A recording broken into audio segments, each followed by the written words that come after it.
his activism? Did you just say he's activist like myself?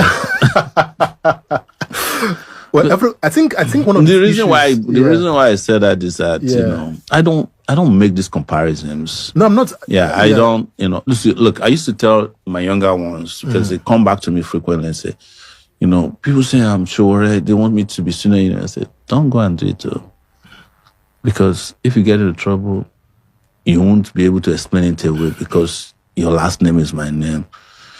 Just do what you believe. Yeah, it's your conviction. So people always like to make comparison. Just like if somebody comes around now and say, "Oh, Sowore is the new Gani family," I reject it. I can't be Gani. I can't. We didn't wear the same kind of. We didn't live at the same time, even though I was around during his own time. He was a lawyer, bloody geographer who accidentally found myself. What do you think of what he's doing, video? What do you think? I don't see. That's what I'm saying. It's like that's what he wants to do. Yeah. And maybe the end will justify the means. Is he a force for good, in your opinion? I don't.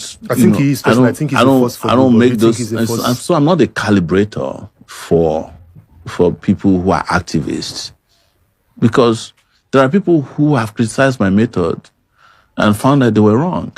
Yeah. And there are people who have criticized their methods before. I haven't found myself to be wrong. So it's like, I meet all kinds of people in the process of doing this. It's just like we were talking about journalism before. Yeah. I was a different journalist. But a lot of people like, where did Sowore come from? He's a quack, he's this and all that. But today, Sowore Reporters is 19 years old. Yeah. Even I did not believe that Sowore Reporters will last that long.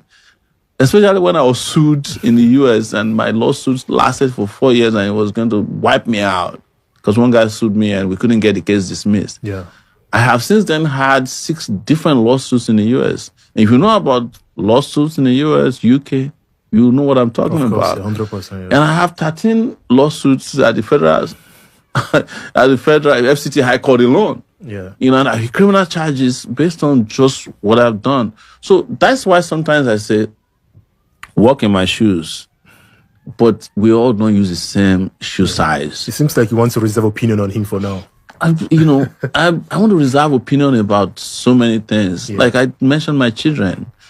I don't, sometimes I tell my children, just be yourself. You were asking, maybe if I was around, they would be activists. I would not have asked my children to be like me. Because they live in a different world. Yeah. I also don't want them to be like, oh my God, if my father didn't do this, if I didn't do what my father tried to do, I wouldn't be so messed up. I don't know. So when people make these comparisons, honestly, I just keep my opinion. Yeah. And when I'm opinionated. Of course, yeah. But there are certain opinions or circumstances that are allowed to be judged by history. Yeah. I said it somewhere else that there was a time in Philippines, this Philippines that you heard about, they decided that they don't like serious politicians. They started making comedians. Yeah. Their president, you remember Estrada was that man called who ended up in jail. That is their right. Yeah. Yes. So there are a lot of things that we don't even see, circumstances around us. Maybe the world has changed without writing us a memo. That the next set of activists are not likely to be people who are wearing khaki.